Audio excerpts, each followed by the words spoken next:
Damai sejahtera Allah yang melampaui segala akal akan memberkati hati dan pikiranmu sekalian dalam Kristus Yesus Tuhan kita.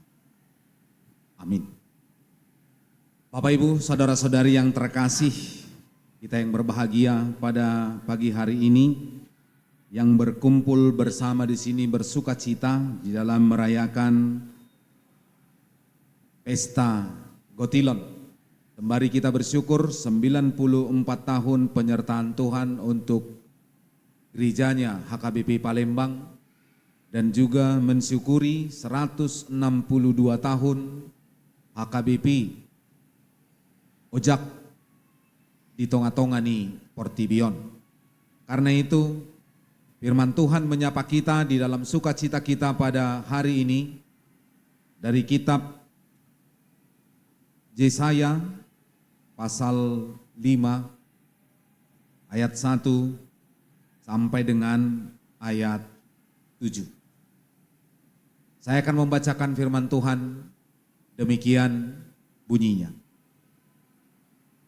Aku hendak menyanyikan nyanyian tentang kekasihku. Nyanyian kekasihku tentang kebun anggurnya. Kekasihku itu mempunyai kebun anggur di lereng bukit yang subur. Ia mencangkulnya dan membuang batu-batunya dan menanaminya dengan pokok anggur pilihan. Ia mendirikan sebuah menara jaga di tengah-tengahnya dan menggali lubang tempat memeras anggurnya.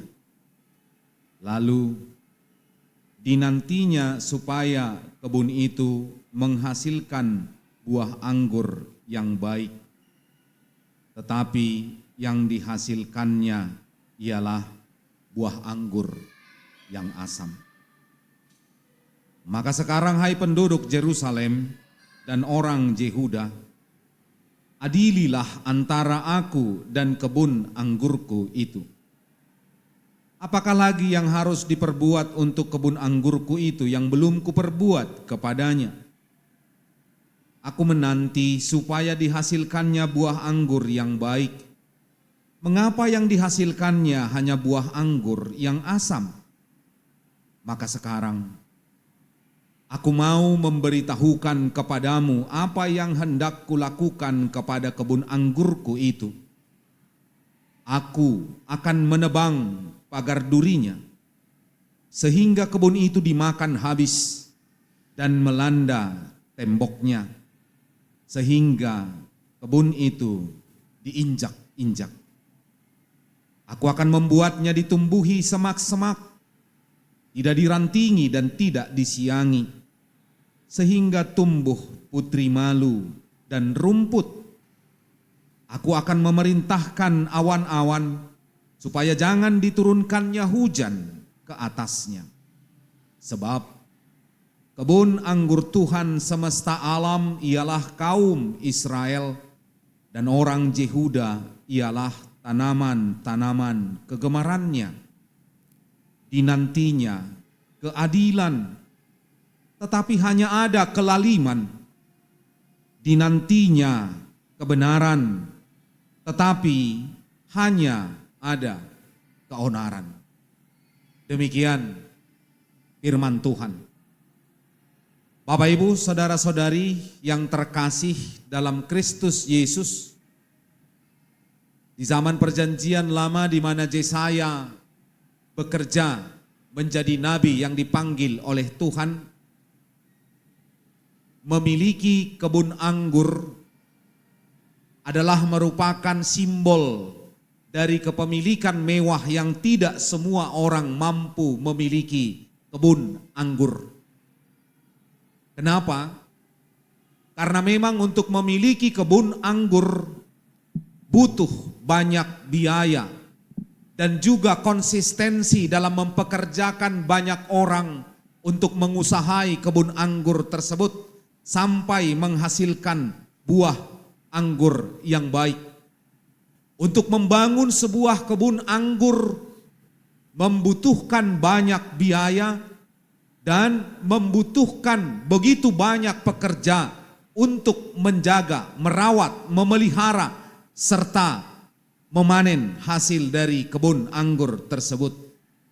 Tentunya karena begitu sangat banyak biaya yang dikeluarkan dan membutuhkan banyak tenaga kerja serta konsistensi dari kepemilikan kebun anggur tersebut, hal yang wajar jika pemilik anggur yang mengeluarkan banyak biaya mengharapkan hasil dari kebun anggur tersebut yang melimpah dan tentunya dengan rasa yang manis.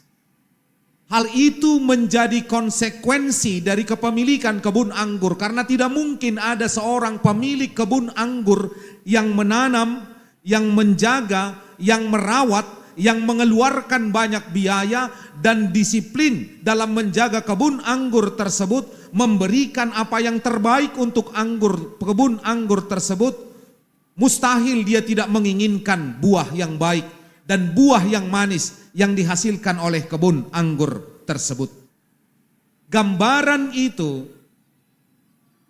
diuraikan oleh Yesaya melalui nyanyian yang dituliskan di dalam pasal 5 Yesaya ini ayat 1 sampai dengan ayat 7 yang menggambarkan bagaimana hubungan antara Allah dengan kita umat manusia, digambarkan sebagai kebun anggur dan pemilik kebun anggur tersebut adalah Allah, dan kitalah bibit-bibit yang terbaik yang telah ditanam oleh Allah di kebun anggurnya tersebut, dan Allah mengharapkan buah yang manis dari semua orang kita manusia.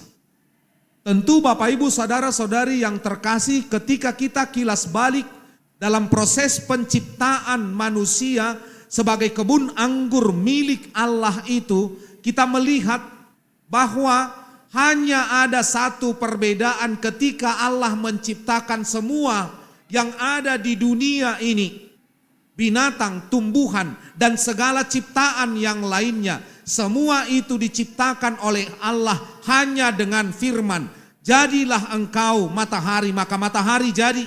Jadilah engkau bintang, maka bintang pun jadi.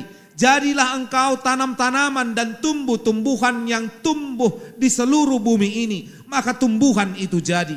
Jadilah engkau berbagai macam binatang, maka binatang itu pun jadi. Hidup, bernafas, memiliki emosi, memiliki perkembangan biak, memiliki cita-cita, dan memiliki perasaan sama dengan kita manusia. Lalu apa yang membedakan kita sebagai kebun anggur Allah? Bagaimana proses Allah menciptakan kita? Kitab Kejadian menguraikannya dengan begitu sangat luar biasa, bahwa kita semua adalah bibit-bibit yang istimewa, yang dilahirkan, yang diberikan, yang datang dari diri Allah sendiri. Ketika dengan tangan Allah membentuk manusia itu dari debu tanah dan menghembuskan nafas kehidupan lewat lubang hidungnya sehingga manusia itu hidup. Begitu sangat istimewanya kita sehingga nafas yang saya miliki saat ini, jiwa, roh yang saya miliki, yang kita miliki saat ini bukanlah milik kita, tetapi milik Allah yang dihembuskan dari lubang hidung kita sehingga kita memiliki nafas kehidupan. Tidak seperti binatang yang diciptakan oleh Allah hanya dengan firman. Mereka memiliki nafas, mereka memiliki emosi, mereka memiliki perasaan. Tetapi jauh berbeda dengan kita. Kita adalah milik Allah yang dipersiapkan, yang dilakukan, diperbuat oleh Allah dan menempatkannya di Taman Eden. Bukan hanya mempersiapkan bibit yang baik yang dilakukan oleh Allah kepada kita, tapi lihat kitab Kejadian itu. Allah memberikan perintah kepada Adam. Allah memberikan mandat kepada Adam yang tidak diberikan kepada siapapun. Allah mengatakan, semua yang kuciptakan ini boleh kamu makan, boleh kamu pergunakan untuk mengembangkan kehidupanmu. Dan kamu harus menamai semua yang kuciptakan ini, baik binatang maupun tumbuhan, engkau akan menamainya. Kita manusia adalah pemegang mandat yang diberikan oleh Allah. Kita adalah mandataris Allah di tengah-tengah dunia ini. Itulah privilege yang diberikan oleh Allah kepada kita. Itulah keistimewaan yang diberikan oleh Allah kepada kita, yang digambarkan oleh kitab Yesaya pada saat ini. Ia menanam di tepi lereng yang tanahnya begitu sangat subur. Lalu ia membuat penghilangan tempat untuk memerah dari buah anggur tersebut. Ia menyiangi, ia mencabut rumput-rumput yang menahan pertumbuhan dari anggur tersebut. Dan itulah kehidupan kita manusia. Dan lihat puncak dari kasih setia Allah kepada kita sebagai kebun anggurnya melalui Yesus Kristus di perjanjian baru. Ketika Allah menjadi manusia sama seperti kita, digambarkan oleh Yohanes di dalam Yohanes 3 ayat 16. Karena begitu besar kasih Allah akan dunia ini, sehingga ia mengaruniakan anaknya yang tunggal, supaya setiap orang yang percaya tidak binasa, melainkan beroleh kehidupan yang kekal. Begitu sangat istimewanya kita yang diciptakan oleh Allah di tengah-tengah dunia ini. Bahkan dirinya sendiri diberikan sebagai korban tebusan kepada kita supaya kita tidak binasa. Apalagi yang kurang diberikan oleh Allah kepada kita? Apalagi yang kurang yang diberikan oleh Allah kepada kita semua di tengah-tengah dunia ini sebagai kebun anggurnya? Kita diberangkatkan, diberkati dan diberikan oleh Allah pengharapan di tengah-tengah kota Palembang ini untuk menikmati berkat Allah yang begitu sangat berkelimpahan di tanah yang subur, di tempat pekerjaan kita yang memberikan kepada kita penghidupan. Itulah sebabnya pemazmur tidak mampu menggambarkan anugerah Allah yang diberikan kepadanya. Ketika ia menuliskan di dalam Mazmur 40 ayat 6, pemazmur mengatakan, banyaklah yang telah kau lakukan ya Tuhan Allahku, perbuatanmu yang ajaib dan maksudmu untuk kami. Tidak ada yang disejajarkan dengan engkau. Aku mau memberitakan dan mengatakannya, tetapi terlalu banyak jumlahnya untuk dihitung. Itu yang dikatakan oleh Mazmur 40 ayat 6. Terlalu banyak jumlahnya untuk dihitung. Tidak mampu aku mensejajarkan engkau dengan apapun di tengah-tengah dunia ini. Luar biasa, ajaib maksud Tuhan bagi kehidupan kita masing-masing. Bapak Ibu, adakah di antara kita yang merasakan bahwa Allah masih kurang memberikan kepada kita sebagai kebun anggurnya? Tidak ada.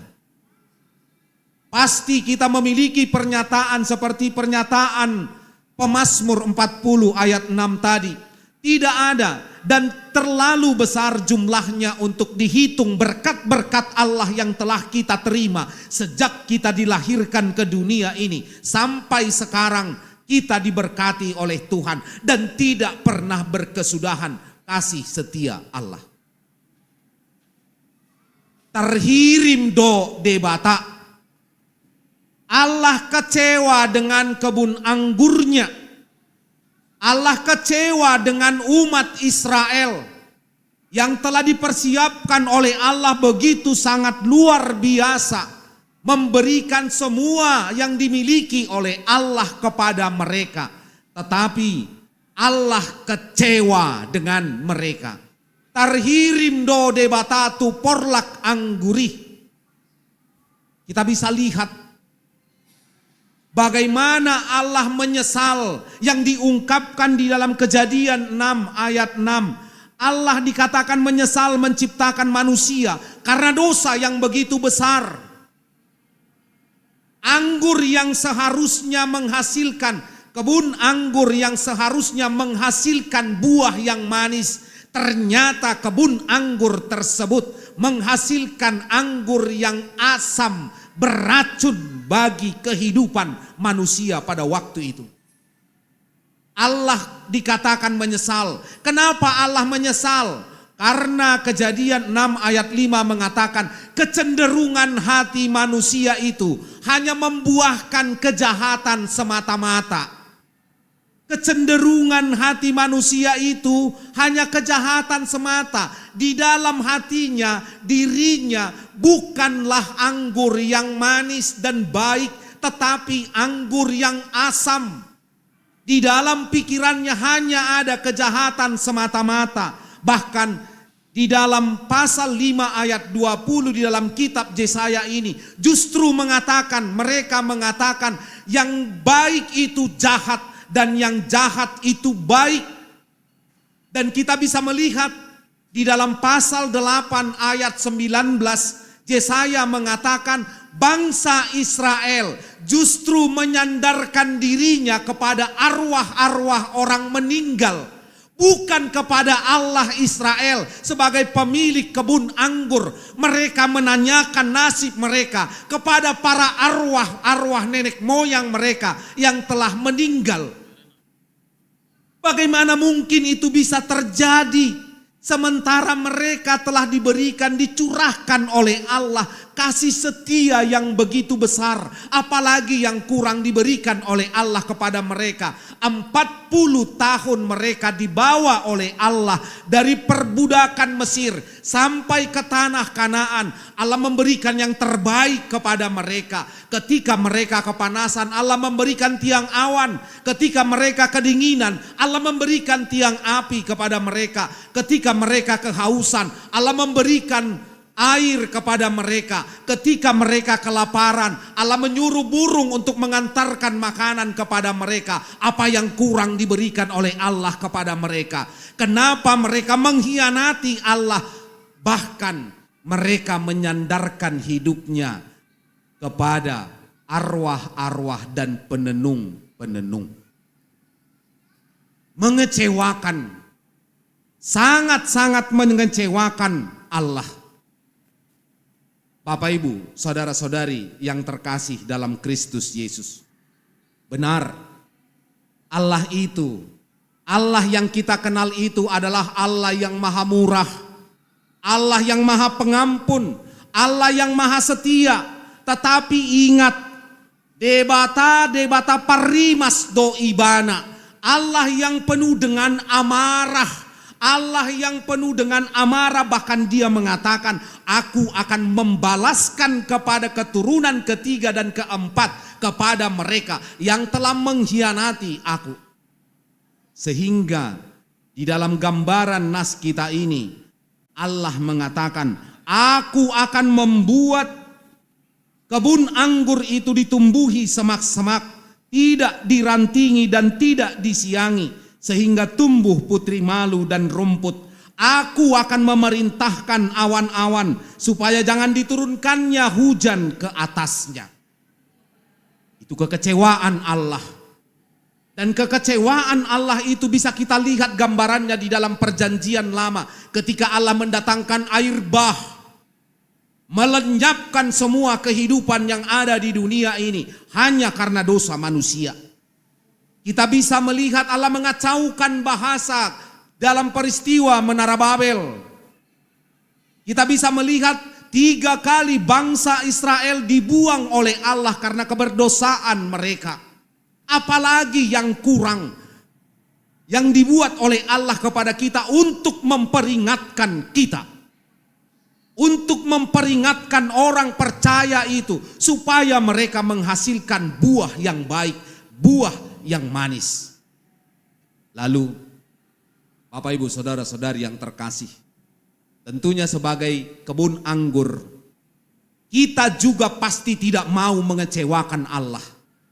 Saya pasti tidak akan pernah mau mengecewakan Allah yang telah mencurahkan kasih setianya kepada saya. Lalu apa yang harus saya perbuat? Lalu apa yang harus kita perbuat? Hosea pasal 12 ayat 7 mengatakan, bertobatlah. Bertobatlah. Paubahamuma rohamuna. Paubahamuma rohamuna di tonga-tonga ni portibion. Datanglah menghadap Allah. Hosea mengatakan ada dua hal yang harus dilakukan oleh setiap orang yang telah bertobat dan akan menghasilkan buah yang manis. Hosea mengatakan yang pertama, setiap orang harus hidup di dalam firman Tuhan. Setiap orang harus hidup di dalam firman Tuhan. Paulus menguraikan itu dengan baik di dalam Roma pasal 6. Bagaimana kita hidup di dalam Tuhan. Paulus mengatakan di dalam bahasa Batak, sakabona dohita dohot debata. Kita melekat dengan Allah. Artinya adalah kita tidak bisa terpisah dari Allah walaupun sesaat saja. Apa yang keluar dari mulut saya, apa yang dilihat oleh mata saya, apa yang dilakukan oleh tangan saya, apa yang dilakukan oleh kaki saya, semua itu harus dilandaskan oleh firman Tuhan. Itulah buah yang manis yang perlu kita hasilkan. Melekat di dalam Allah dan menjaga serta menghidupi firman Tuhan. Yang kedua dikatakan Hosea, dia mengatakan orang yang akan menghasilkan buah yang manis, kebun anggur yang menghasilkan anggur yang manis, kita yang telah dipilih oleh Allah menjadi kebun anggurnya, kita harus hidup di dalam pengharapan. Kita harus hidup di dalam pengharapan. Itulah buah yang manis yang kita hasilkan. Unang murah-murah madele. Unang murah-murah martukolisang. Tapi jadilah menjadi orang yang berjuang tanpa pernah berputus asa. Kenapa? Karena kita memiliki pengharapan. Orang-orang muda harus memiliki daya juang di tengah-tengah kehidupannya dalam membangun masa depannya. Karena masa depan itu tidak seperti membalikkan telapak tangan. Semua itu harus dibangun dengan pondasi-pondasi yang baik. Dan pondasi itu adalah pengharapan. Ikom mangulu di bagasa pakirimo doganup halak. Asaboi ibana maparbuehon parbue nadenggan. Jalamian parbue nai di tonga-tonga ni ngoluna. Yohanes 16 ayat 15. Mian ma parbuit hapor siauni di tonga-tonga ni ngolutta. Kemudian yang ketiga, Yesus sendiri sudah mengingatkan kepada para muridnya supaya mereka menghasilkan buah yang baik. Allah berpesan, Yesus berpesan di dalam Lukas 6 ayat 36, hendaklah kamu murah hati sama seperti Bapamu murah hati. Hendaklah kamu murah hati sama seperti Bapamu adalah murah hati. Itulah cita-cita setiap orang yang menerima Kristus sebagai juru selamatnya. Itulah yang menjadi cita-cita kita semua di tengah-tengah kehidupan kita sebagai pokok anggur Allah, sebagai kebun anggur Allah. Hendaklah engkau murah hati, gabe parasi roha mahamu, songon amamuna parasi rohai. Gabe parasi roha mahuria, songon napuna huriai ima Kristus. Gabe parasi roha ma HKBP Palembang, aide batado napunai, sama seperti Bapamu adalah murah hati. Dan ini adalah merupakan pesan yang begitu sangat kuat kepada gereja kita HKBP Palembang yang telah 94 tahun disertai oleh Allah di tengah-tengah dunia ini. Nunga olat nidia huriatta. Sudah sampai di mana HKBP Palembang? Apakah sudah seperti yang dikatakan oleh Martin Luther, Church for Other, gereja untuk orang lain. Gereja itu harus keluar dari kungkungan dirinya supaya ia bisa menghasilkan buah yang manis, bukan buah yang asam. Dia harus keluar untuk memberitakan berita keselamatan Allah. Tidak lagi hanya terkungkung di dalam dirinya sendiri yang telah berusia 94 tahun. Dan itu bukan usia yang muda, itu usia yang dewasa, itu usia yang matang, itu usia yang begitu sangat luar biasa diberkati oleh Allah. Sebagai kebun anggur Allah, mari kita tanya diri kita sebagai tubuh Kristus di HKBP Palembang ini. Apakah buah yang dihasilkan oleh HKBP Palembang ini sudah manis? Ataukah Allah kecewa? Terhirim do debatatu hita ala parbueni hau angguri imahuria HKBP Palembangon sotung do maon asom jupang ni dibata. Bapak ibu saudara saudari yang terkasih, kita disadarkan bahwa tanggung jawab kita, taida mamanginang. Kita lihat HKBP 162 tahun ketika pemberita Injil yang pertama dari Inggris, dari Belanda datang kemudian menyusul Nomensen. 162 tahun HKBP diberkati oleh Allah di negara Indonesia ini. Kita lihat sekarang apa yang bisa diperbuat oleh HKBP. Saat ini justru HKBP lah yang memberangkatkan para penginjil, pemberita Injil ke tanah yang pernah menanam Injil, ke tanah Batak, ke Jerman. Ay hita don waing marbarita nauli tu Jerman, ay ngakosong huriyay, ngakosong garejay, dangadong benarotu parmingguon, alani ido, nga ditongos HKBP akaparbarita nauli, tu huriya, tu inganan na hea marbarita nauli tuhita. Kita bisa bayangkan kenapa itu bisa terjadi. Kenapa pada saat 162 tahun yang lalu mereka lah yang memperkenalkan Yesus kepada kita. Tetapi 162 tahun kemudian justru kitalah yang dikenalkan Yesus oleh mereka. Kita balik memperkenalkan Kristus kepada mereka. Kenapa itu bisa terjadi? Semua itu bisa terjadi. Allah mangolu nasida di roha portibi yang menguasai hidup mereka sehingga mereka lalai dengan membangun hubungan mereka secara vertikal kepada Tuhan. Karena itu Bapak Ibu Saudara-saudari yang terkasih, 94 tahun Tuhan telah menyertai HKBP Palembang. Mari kita memperlengkapi generasi-generasi penerus kita yang akan membangun HKBP Palembang ini. Saya pikir untuk kami yang berusia 50 tahun ke bawah, kami belum mampu berbuat apa-apa di HKBP Palembang ini.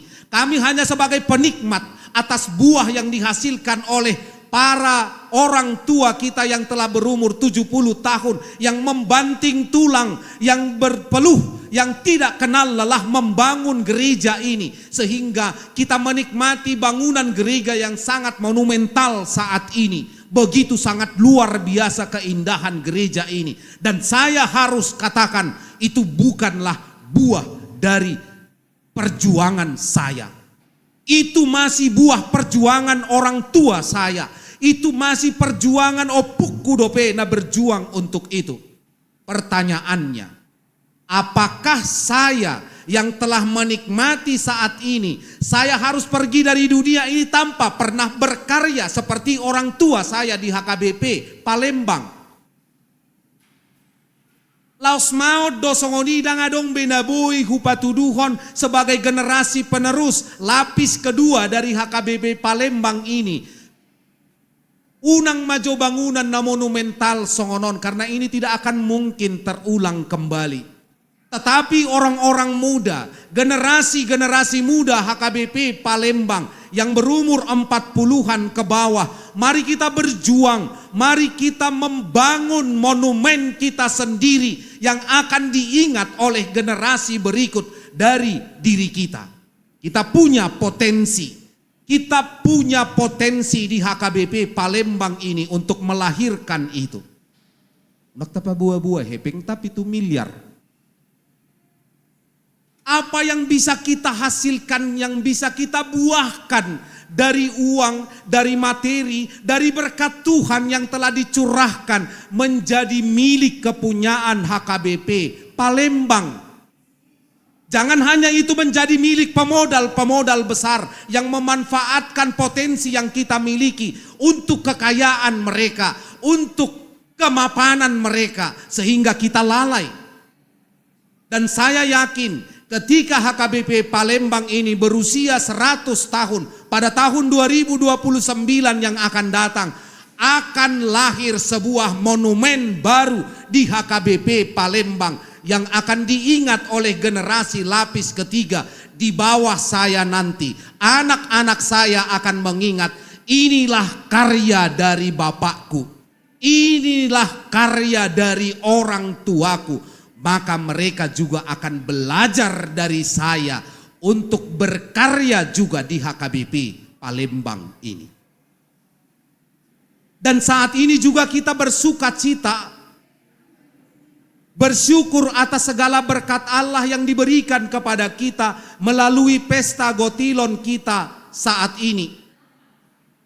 Allah telah memberikan berkelimpahan berkat seperti yang digambarkan oleh Pemazmur 40 ayat 6 tadi. Berkat-Mu tidak bisa terhitung dan tidak bisa kami tuliskan satu persatu. Apakah kita mampu mengatakan itu? Seperti yang dikatakan oleh Pemazmur 40 ayat 6 tadi. Terlalu besar jumlahnya untuk dihitung. Berkat yang sudah disampaikan oleh Allah kepadaku. Mampu dohi taman dohi? Mampukah kita mengatakan itu saat ini di dalam hati kita? Berkat-Mu Tuhan tidak terhitung jumlah besarnya di tengah-tengah kehidupanku. Perbuatan-Mu ajaib, maksud-Mu ajaib di tengah-tengah kehidupan kami. Jika kita mampu mengatakan itu, maka kita akan pasti mempersembahkan yang terbaik yang diberikan oleh Tuhan di dalam pesta Gotilon hari ini. Sembari kita mengatakan, inilah Tuhan persembahanku yang terbaik. Inilah buah dari pohon anggurmu ini. Inilah buah manis yang dihasilkan oleh pohon anggurmu ini. Yang akan dipakai oleh tubuhmu, gerejamu, HKBP Palembang ini. Untuk membangun dirinya menjadi gereja bagi yang lain. Church for others, malua mahita sian hadiriyotta. Maka kita akan mampu memberangkatkan anak-anak kita dengan program beasiswa yang jauh lebih besar dari yang sudah tersedia saat ini. Kita tidak lagi hanya berpikir untuk diri kita sendiri, tetapi kita juga ikut membangun masa depan anak-anak kita dengan program beasiswa tersebut. Dan juga kita tidak lupa dengan tanggung jawab kita sebagai generasi muda bagi para orang tua kita. Bagi para orang tua yang telah membangun fasilitas ini untuk kita.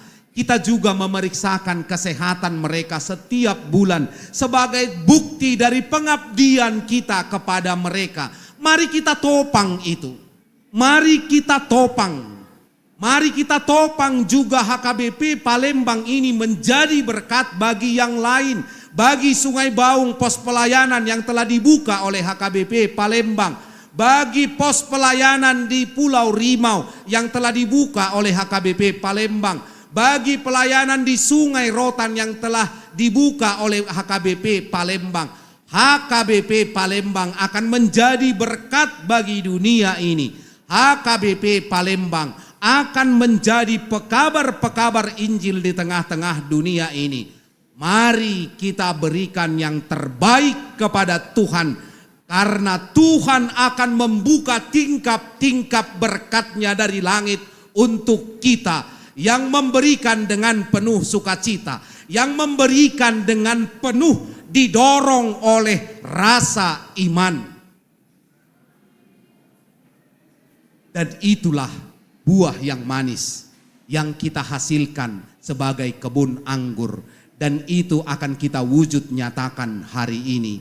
Dan itu ya yang diperjuangkan oleh para panitia kita yang dinahodai oleh Sintua Sarma Boru Simangunsong bersama dengan rekan-rekan tim panitia yang berjuang berlelah tiap hari demi untuk membuka hati dan pikiran kita untuk ikut bersama-sama membangun HKBP Palembang ini supaya menjadi gereja yang berarti bagi lingkungan, bagi masyarakat, dan bagi dunia ini. Amin. Allah Bapa yang kami kasihi, di dalam nama anak-Mu Tuhan Yesus Kristus, terima kasih atas firman-Mu yang telah kami dengarkan pada hari ini, yang mengingatkan kami bahwa kami adalah kebun anggur-Mu yang telah Engkau persiapkan dengan begitu sangat luar biasa. Engkau memberikan kepada kami berkat yang berkelimpahan. Kami tidak mampu untuk menghitung berkat-Mu yang telah kami terima, Tuhan. Sebab itu, kuatkan kami dengan Roh Kudus-Mu, supaya kami menghasilkan buah yang baik, buah yang manis di tengah-tengah kehidupan kami ini. Tuhan Yesus Kristus, kiranya Engkau yang melawat dan memberkati seluruh warga jemaat-Mu HKBP Palembang ini, mulai dari anak-anak, dewasa sampai dengan yang sudah tua. Kiranya Engkau yang memberikan kepada kami sukacita, yang memberikan berkat yang berkelimpahan kepada masing-masing warga jemaat-Mu. Berkati mereka dalam setiap pekerjaan mereka. Berkati juga anak-anak yang telah Engkau berikan kepada masing-masing keluarga jemaat-Mu, Tuhan. Demikian juga dengan jemaat-Mu yang sampai saat ini kami tetap tidak berputus asa untuk meminta kepada-Mu, Tuhan, supaya Engkau memberkati setiap rumah tangga yang belum Engkau karuniakan anak, supaya Engkau yang membuka tingkap berkat-Mu, Tuhan, yang memberikan kepada mereka sukacita melalui kehadiran anak di tengah-tengah keluarga mereka. Kami tidak jemu-jemu untuk berdoa kepada-Mu, Tuhan. Karena itu dengarkanlah doa kami, dengarkanlah kerinduan dari setiap warga jemaat-Mu. Kami membawa di dalam doa kami ini, Tuhan, acara Pesta Gotilon hari ini. Kami juga bersyukur atas 94 tahun Engkau menyertai HKBP Palembang ini menjadi saksi-Mu di tengah-tengah dunia ini. Tuhan, pakailah tubuh-Mu ini supaya menjadi berkat bagi orang lain, bagi lingkungan, bagi masyarakat kami. Pakai kami para majelis-Mu, para halado-Mu, Tuhan. Pakai kami semua para jemaat-Mu, supaya kami mampu dengan bersukacita memberikan persembahan kami yang terbaik pada hari ini, Tuhan, kepada-Mu melalui Pesta Gotilon hari ini. Engkau juga yang memberkati gereja-Mu HKBP yang telah 162 tahun melayani di tengah-tengah dunia ini. Pakai para pimpinan kami sebagai saluran berkat-Mu. Tuhan Yesus Kristus, kami